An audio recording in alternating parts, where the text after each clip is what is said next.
Hey, comment tu vas? Tu vas bien? Moi ça va super bien. Tu sais quoi? Ça fait 1 an que la chaîne Bananamo est ouverte. 1 année. Wouh, c'est passé tellement vite. Comme tu le sais, là je suis au Canada, à Montréal. Et je vais t'amener tout en haut. Tu sais, la première fois où je t'ai amené ici, quand je t'ai dit que j'avais atterri à Montréal. On y retourne, on monte. Et aujourd'hui, j'aurais aimé te parler d'un truc super important pour moi. Pourquoi et comment je suis devenu gros? Et je me suis posé la question de ce que je pouvais apporter à YouTube sur cette plateforme. J'ai posté le 13 novembre 2016 ma vidéo sur ma transformation et je me suis posé la question de moi, ce que je pouvais apporter. Et justement, je me suis dit que quelqu'un qui raconte son expérience, c'est super riche en fait. Et je suis super content de voir que vous êtes des milliers maintenant à me suivre. Ouais, on peut dire des milliers. On a passé la barre des 5000, c'est quand même énorme. Il faut pas que je me perde. Je prends des raccourcis, mais je sais pas où je vais. Donc là, je vais monter. J'aurais aimé qu'il neige un peu, il a neigé hier soir, mais c'était la nuit, les premières neiges de Montréal. Je te demanderai de rester jusqu'à la fin de la vidéo parce que j'ai quelque chose à te proposer. Je suis certain que ça va t'intéresser. Est-ce que toi, tu t'es déjà posé la question de pourquoi et comment tu as grossi, ou tu t'es laissé aller? Peut-être que tu t'es déjà posé ce genre de questions, ou peut-être pas. Moi, à une époque, je me la posais pas du tout. Donc là, dans cette vidéo, je vais essayer de te mettre un peu de photos et tout ça pour te parler de qui j'étais à l'époque, tu vois. Parce que même si je suis la même personne, dans la tête, physiquement, je n'étais pas tout à fait la même. Tu vois, je me suis vraiment rendu compte ici, en fait, au Québec, quand je dis aux personnes que j'ai pesé 117 kilos, ils parlent en livres, ça fait 240 livres ou 250 livres, je sais plus, quelque chose comme ça. Et les gens, ils ont du mal à me croire, tu vois. Ils me disent, non, c'est pas possible, t'es sportif, etc. Je dis, si. Mais comment j'en suis arrivé là, tu vois, à une époque. Tu sais, un jour, je me suis levé le matin et j'ai été me peser parce qu'on m'avait dit que j'étais trop gros. Je réalisais pas à l'époque, vraiment, tu vois. Tu vois, mes amis me chambraient. Pour ma mère, j'étais toujours beau, donc tout va bien. Mais tu vois, tes amis, tout ça te chambre. Tu te crées un personnage. Tu vois, personnage de gros. À une époque, en fait, j'étais enrobé, j'étais bien enrobé, mais ça va, j'étais pas énorme, tu vois. C'était pas catastrophique, on va dire. Mais à un moment donné, vers 17-18 ans, je me suis complètement lâché. Et il y a un peu de neige. Je me suis complètement lâché. Et du coup, ce que ça a donné, en fait, vers 17-18 ans, j'ai arrêté le sport.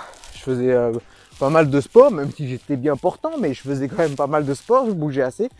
J'ai arrêté le sport et j'ai mangé tout et n'importe quoi. Et ce qui m'a le plus fait mal, tu vois, au niveau de la nourriture, c'est, je pense, le pain. Parce que le pain, je le mangeais avec tout. Moi, un yaourt, je le mangeais avec du pain, si tu veux. Une banane, je la mangeais avec du pain. Je n'étais pas quelqu'un qui grignotait. J'ingurgitais des quantités énormes de nourriture. C'est génial, il y a de la neige en fait. T'avais dit qu'il avait neigé. C'est trop cool. Je suis content que tu puisses voir la neige. Et je te montre quand même des paysages de malade. Hein, je t'amène aux Canaries, Canada. Hein, tu vois la neige, la mer, la montagne. En fait, quand je prends un peu de recul sur mon histoire, je me dis que c'est quand même fou d'être passé de cette petite crevette à ce homard géant.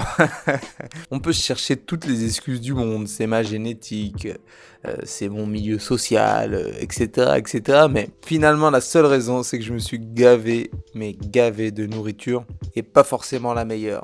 Et comme je te disais, donc j'ai mangé vraiment n'importe quoi. Pour te donner un exemple, quand j'étais au lycée, je mangeais à la cantine et après ça, en fait, on faisait des paris avec mes potes et c'était vas-y, t'es pas capable de manger un grec, un kebab. Je le mangeais, mais normal. Je venais de me faire un repas bien copieux et après j'allais manger un kebab. Et tu vois, ce genre d'attitude fait que petit à petit, tu te laisses aller. Et en fait, c'est ce genre d'excès qui m'a rendu obèse en fait. Mais pas que ça, les sodas, tu vois, je devais boire une bouteille de coca par jour. Mais en fait, c'est pas le plus grave parce que en fait, quand tu grossis, tu peux maigrir. Donc c'est pas le plus grave. Mais après, en fait, le problème que j'ai eu, c'est que j'ai fait comme beaucoup de monde, des restrictions alimentaires de fou. Genre, j'ai arrêté de manger. Je mangeais des tomates et à l'époque, je mangeais de la viande et du blanc de dinde, là, tu sais. Je mangeais que ça, midi et soir. Je mangeais pas le matin, etc. Après, j'ai fait des jeûnes intermittents. Tu connais ma vidéo. Elle a fait d'ailleurs pas mal de vues. Merci beaucoup. J'étais que dans un seul objectif, en fait, c'était la perte de poids. Mais en fait, j'avais rien compris. tu vois. C'est pas la perte de poids le plus important. Quand je regarde un peu l'album de ma vie, j'ai eu des variations de poids énormes. Et on peut pas dire que au niveau santé, ça soit très bien. De grossir, maigrir, et puis regrossir, et puis remaigrir. D'avoir fait des jeûnes intermittents, des monodiètes, ça m'a appris beaucoup de choses sur moi. Et ça a été vraiment de bonnes expériences. Mais j'ai dû rater quelque chose. Aujourd'hui, je me sens vraiment bien et c'est l'essentiel. Je te conseille à toi aussi de tester, de voir un peu ce qui est adapté pour toi. Parce que peut-être que le jeûne intermittent, par exemple, il est vraiment adapté pour toi. Ou peut-être pas. Mais si tu testes pas, tu sauras jamais. L'objectif que j'ai aujourd'hui, tu vois, c'est de rester en vie le plus longtemps possible et avec la meilleure santé possible. Il y a des gens qui courent en short. Tu m'expliques, hein? Elle court en short. Il doit faire moins 5 degrés. Et elle court en short. Moi, même avec ça, là, je marche depuis tout à l'heure, j'ai froid. Et elle, elle court en short. Les gens, ils sont malades, je te dis, moi. Merci d'être resté jusqu'à la fin de la vidéo parce que on change de décor. Nous voici aux Canaries. Ça fait du bien. Je viens de prendre 30 degrés. Il y a quelques secondes, il faisait à peu près moins 5 et là, il fait à peu près 25 degrés. Ouais, c'est ça, j'ai pris à peu près 30 degrés dans la gueule, ça fait du bien. Mais entre-temps, je suis passé par Paris, ça m'a permis de voir ma famille et mes amis. Bien évidemment, bien manger aussi. Ça me permet de rebondir et de te parler de mon défi que je vais me lancer à moi-même, auquel j'aimerais t'inviter à participer. Il y a quelques temps, je voulais faire une vidéo sur l'excès de peau. Tu sais, la peau qui te reste quand tu as maigri, quand tu as été obèse comme moi, comme tu as pu voir sur les photos que je viens de te montrer. Mais je ne l'ai toujours pas faite et c'est vraiment une vidéo qui me tient à cœur, dont j'avais envie de te partager parce qu'il y a beaucoup de gens qui m'en parlent. Et même moi, c'est quelque chose qui m'a beaucoup intéressé. Le sujet m'a beaucoup intéressé. Je voulais te montrer un peu mes cicatrices de guerre.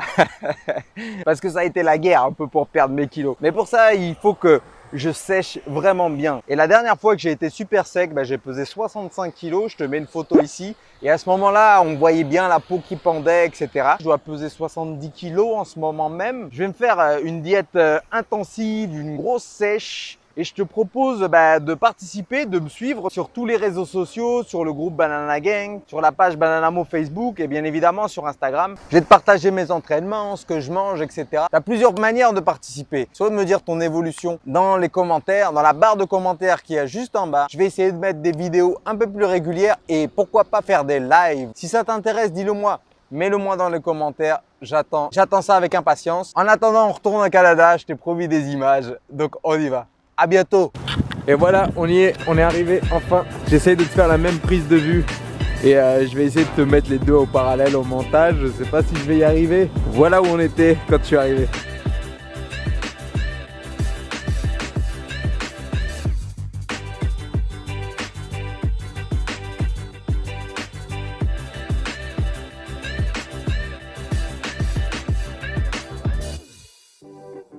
On a de la chance, les 2 jours où je suis venu ici, il a fait beau. T'as de la chance, Banane, et moi aussi. Merci d'être là, merci de me suivre.